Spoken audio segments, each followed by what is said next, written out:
Audio Jungle.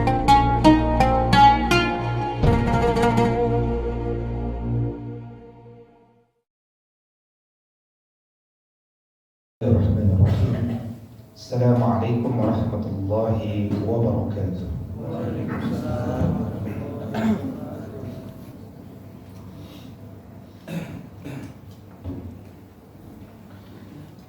Innal hamdalillah nahmaduhu wa nasta'inuhu wa nastahdi wa nastaghfiruh wa na'udzu billahi min shururi anfusina wa sayyiati a'malina man yahdihillahu fala mudilla lahu wa man yudlil fala hadiya lahu. Ashhadu an la ilaha illallah wahdahu la syarika lahu wa ashhadu anna sayyidana Muhammadan abduhu wa rasuluh sallallahu alaihi wa ala alihi wa sahbihi ajma'in. Faya ibadallah, usikum wa iyaya bitaqwallahi faqad fazal muttaqun. Ya ayyuhalladzina amanu taqullaha haqqa tuqatih wa la tamutunna illa wa antum muslimun. Amma ba'd, ma'asyiral muslimin wa zumratal mu'minin rahimani wa rahimakumullah.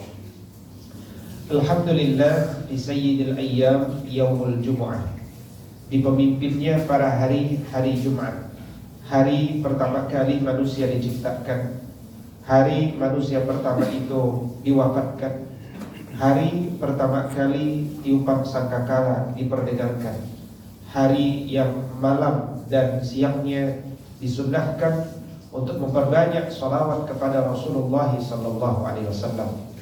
Di hari inilah yang paling tepat bagi kita untuk mengevaluasi sejauh mana nilai-nilai Al-Quran telah kita tegakkan. Dan hari inilah hari yang paling tepat bagi kita untuk kembali merencanakan ulang amal-amal Qur'ani apalagi yang akan kita persembahkan pada 7 hari yang akan datang, yang seluruhnya akan menentukan kecerdasan kita sebagai sosok yang sedang beramal dengan orientasi untuk kebahagiaan pada hari sesudah kematian kita. Ma'asyiral muslimin wa zumratal mu'minin rahimani wa rahimakumullah. Allah Subhanahu wa taala berfirman di dalam Al-Qur'an surat Al-Baqarah ayat 185, A'udzu billahi minasyaitonir rajim. Syahrul Ramadan alladzi unzila fihil Qur'an. Bulan Ramadan adalah bulan diturunkannya Al-Qur'an. Bulan diturunkannya Al-Qur'an itu, Al-Qur'an diturunkan sebagaimana Quran surat Ad-Dukhan ayat kedua, Inna anzalnahu fi lailatin mubarakah, diturunkan pada malam yang penuh keberkahan. Inna anzalnahu fi lailatul qadar, diturunkan pada malam yang penuh kemuliaan. Untuk apa diturunkan? Hudan linnas, sebagai sumber hidayah, sumber petunjuk, sumber bimbingan, sumber adab, sumber dari segala sumber ilmu. Wa bayyinatin minal huda, penjelas dari ayat-ayat di antaranya yang tidak bisa difahami kecuali dengan membaca ayat-ayat yang lain. Wal furqan, dan agar setiap pembacanya memiliki kompetensi untuk bisa membedakan. Maka Al-Quran hadir bukan sekedar untuk dikhatamkan bacaannya, untuk mendapatkan pahala dari setiap hurufnya, tetapi Al-Quran juga diturunkan dengan tujuan besar agar umat ini beramal dengan apa yang disampaikan oleh Allah Subhanahu wa taala. Seluruh pesan-pesan langit, pesan-pesan cinta dan kasih dari Allah Subhanahu wa taala adalah hadir untuk ditadabburi. Maka Al-Qur'an diturunkan dari Lauhil Mahfuz ke Baitul Izzah, langit dunia, secara serentak satu set ayat. Dan kemudian dari langit dunia kepada jiwa Rasul sallallahu alaihi wasallam diturunkan secara bertahap sejak Nabi berusia 40 tahun sampai Nabi berusia 63 tahun. Dan ayat yang pertama atau ayat-ayat yang pertama yang diturunkan sejatinya ternyata realitasnya bukanlah ayat tentang puasa, sholat, zakat, puasa, haji, tapi ayat yang diturunkan adalah Iqra bismi rabbikal ladzi khalaq khalaqal insana min 'alaq Iqra wa rabbukal akram alladzi 'allama bil qalam 'allamal insana ma lam ya'lam. Yang intinya bahwa pelajaran pertama dalam beragama adalah terbiasa berpikir. Umat ini harus biasa berpikir, karena dari hasil berpikir lahirlah amal. Mereka yang tidak mau berpikir, maka tidak akan lahir amal yang sahih atau amal yang salih. Maka biasakanlah berpikir dengan nilai-nilai Al-Quran. 49 kali kata akal terulang di dalam Al-Quran. Tidak ada satupun yang dalam bentuk kata benda, aklun. Seluruhnya dalam bentuk kata kerja. 24 kali taqiluna, 22 kali yaqiluna, dan sisanya mim ba'di ma aqaluhu yaqilu naqilu. Menjelaskan bahwa berpikir membuat diri kita, anak-anak kita, murid-murid kita terbiasa berpikir adalah awal dari kerja-kerja peradaban. Maka ketika ditanyakan dari mana kita harus belajar agama ini, sementara sejak kecil belum mondok di pesantren dan seterusnya, maka turunnya ayat Al-Quran itu memberikan inspirasi, karena darinya telah lahir generasi-generasi terbaik di masa awal. 13 tahun pertama turunlah surat-surat yang disebut hari ini sebagai surat-surat Makkiyah. Surat-surat Makkiyah ini secara umum menanamkan nilai-nilai ketauhidan. Dari surat-surat Makkiyah kita jadi bisa mengenal siapa Tuhan kita, konsep makrifat, siapa Nabi kita, siapa manusia, kenapa kita diciptakan, apa target akhir manusia diciptakan, program kehidupan kita apa, konsep hari akhir, konsep dunia, konsep rizki, konsep adab, konsep ilmu, konsep bahagia, konsep benar, konsep baik. Itulah konsep-konsep yang wajib difahami oleh setiap pembelajar agama sejak awal, sehingga ketika dia membaca Al-Quran dia bisa membedakan mana yang halal, mana yang haram. Dia akan ikut yang halal. Mana yang benar, al-haq, mana yang batil wa dhalal, sia-sia dan sesat, maka dia akan ikuti jalan kebenaran. Mana yang baik, al-bir, mana yang dosa, al-ism, mana jalan-jalan kebahagiaan, as-sa'adah, mana jalan-jalan penyesalan atau kekecewaan, as-syaqawah, mana jalan cahaya yang satu, an-nur, mana jalan-jalan kegelapan, az-zulumat, mana jalan yang memberikan kita selalu berada dalam keistiqomahan, ihdinas siratal mustaqim, berikan kami selalu hidayah ya Allah agar selalu istiqomah, wafat husnul khatimah. Maka tanpa adanya pemahaman pada nilai-nilai Al-Quran, manusia tetap hidup, tapi dia tidak hidup dengan bimbingan Al-Quran. Meskipun berkali-kali kita khatamkan Al-Quran, tapi kalau kita tidak paham kandungannya, sangat boleh jadi kita hidup tidak dengan nilai-nilai dan akhlak Al-Quran. Karena itulah Allah Subhanahu wa ta'ala berfirman, warattilil Qur'ana tartila. Bacalah 6.236 ayat itu. Bacalah 77.439 kata itu. Bacalah 340.740 huruf itu secara perlahan-lahan. Tegakkan setiap hurufnya. Jangan engkau tinggi-tinggi ingin menegakkan setiap peradaban, padahal engkau tidak terbiasa menegakkan setiap huruf dalam Al-Quran. Kenapa Al-Quran itu dibaca secara perlahan dengan tajwid? Quran surat Sad surat 38 ayat 29 menjelaskan, kitabun anzalnahu ilaika mubarakun liyadabbaru ayatihi waliyatazakkara ulul albab. Kitab Al-Quran ini diturunkan kepadamu wahai Muhammad dengan penuh keberkahan untuk ditadabburi, ditazakuri oleh orang-orang yang cerdas akalnya. Syarat kecerdasan adalah dia dekat dengan Al-Quran. Syarat kecerdasan dia tahu apa isi daripada Al-Quran. Syarat kecerdasan, dia didik dirinya, anak-anaknya, murid-muridnya dengan kurikulum yang datang dari Al-Quran. Karena ciri orang cerdas, satu, dia mengenal Allah dan tunduk kepada Allah. Innama yakhshallaha min ibadihil ulama. Sesungguhnya yang tunduk kepada Allah adalah ulama.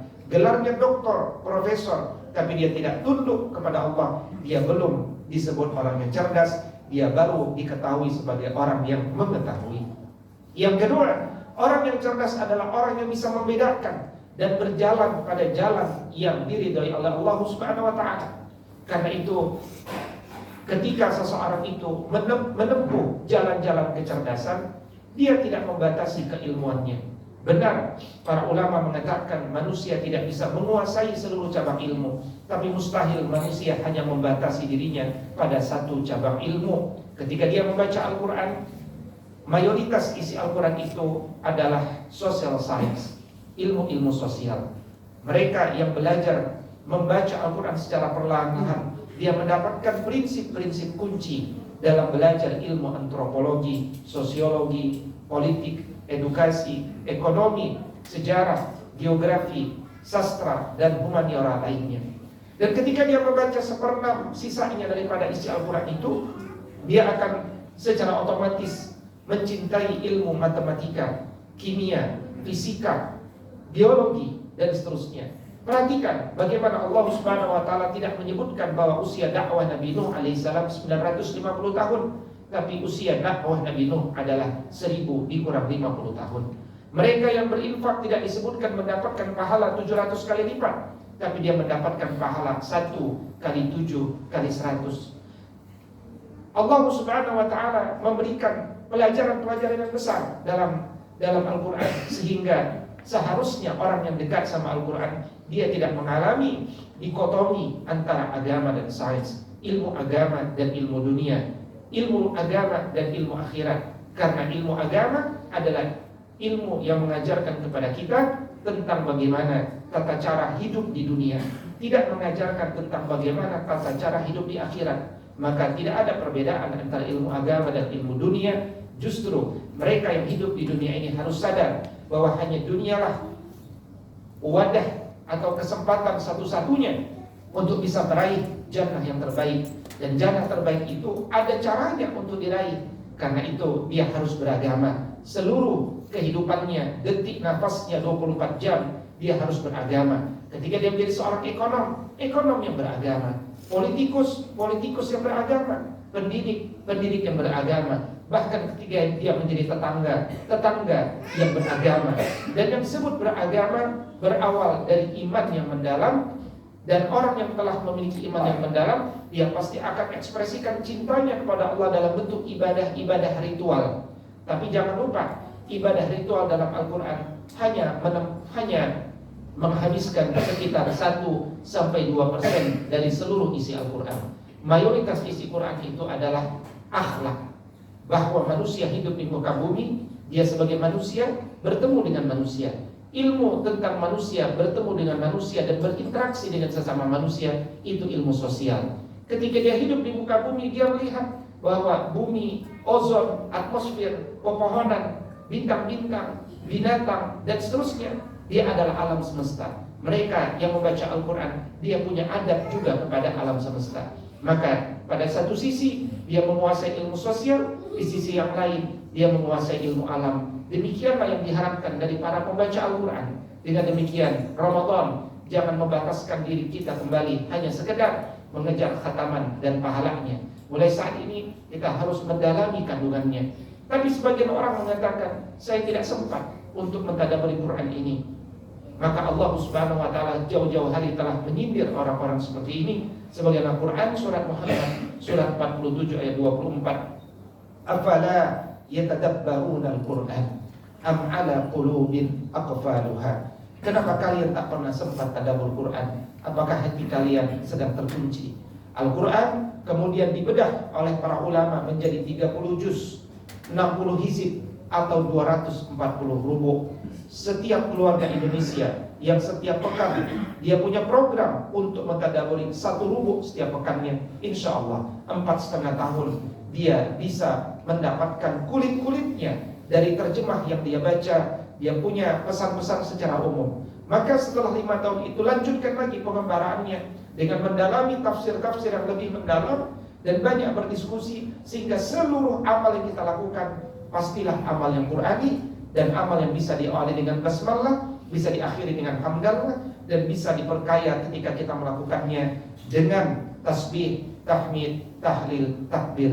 Kalau kita disibukkan dengan amal-amal Quran, insya Allah akhir kematian kita pun adalah mudah-mudahan pada amal terakhir kita yang bernilai Qur'ani. Aqulu qawli hadza wa astaghfirullah li wa lakum wa lisairil muslimina wal muslimat wal mu'minina wal mu'minat fastaghfiruhu innahu huwal ghafurur rahim.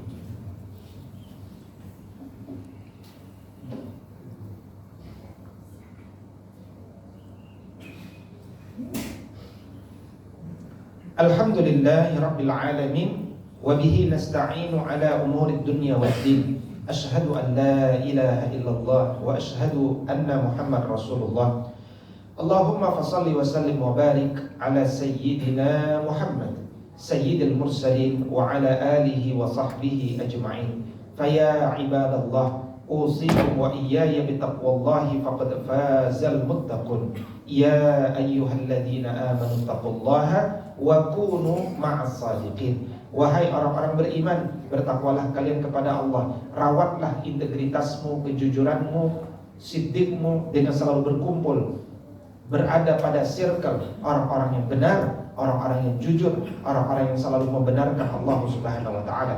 Wa'lamu anna Allah tabaraka wa taala yaqulu aidha innallaha wa malaikatahu yusalluna 'alan nabi ya ayyuhalladzina amanu sallu 'alaihi wa sallimu taslima. Allahumma salli 'ala Muhammad wa 'ala ali Muhammad kama sallaita 'ala Ibrahim innaka Hamidum Majid wa barik 'ala Muhammad wa 'ala ali Muhammad kama barakta 'ala Ibrahim innaka Hamidum Majid. Wardallahumma 'an sadatina Abi Bakar wa Umar wa Uthman wa Ali wa Hasan wa 'an sahabati ajma'in wa 'anit tabi'in wa tabi'ihim bi ihsanin ila yaumiddin. Allahumma ighfir lil muslimina wal muslimat wal mu'minina wal mu'minat al ahya'i minhum wal amwat innaka sami'un qaribun mujibud da'wat ya qadiyal hajat. Allahumma habbib ilayna al iman وزينه في قلوبنا وكره إلينا الكفر والفسوق والعصيان وجعلنا من الراشدين. اللهم ارحمنا بالقرآن. اللهم ربنا اجعلنا وأولادنا من أهل القرآن. اللهم ربنا اجعلنا مقيمين الصلاة ومن ذريتنا ربنا وتقبل دعاء. اللهم ارزقنا رزقا حلالا طيبا واسعا مباركا فيه. اللهم إنا نسألك رضاك والجنة ونعوذ بك من سخطك والنار. اللهم إنك عفو تحب العفو فاعف عنا. ربنا آتنا في الدنيا حسنة وفي الآخرة حسنة وقنا عذاب النار. عباد الله إن الله يأمركم بالعدل والإحسان وإيتاء ذي القربى وينهى عن الفحشاء والمنكر والبغي يعظكم لعلكم تذكرون.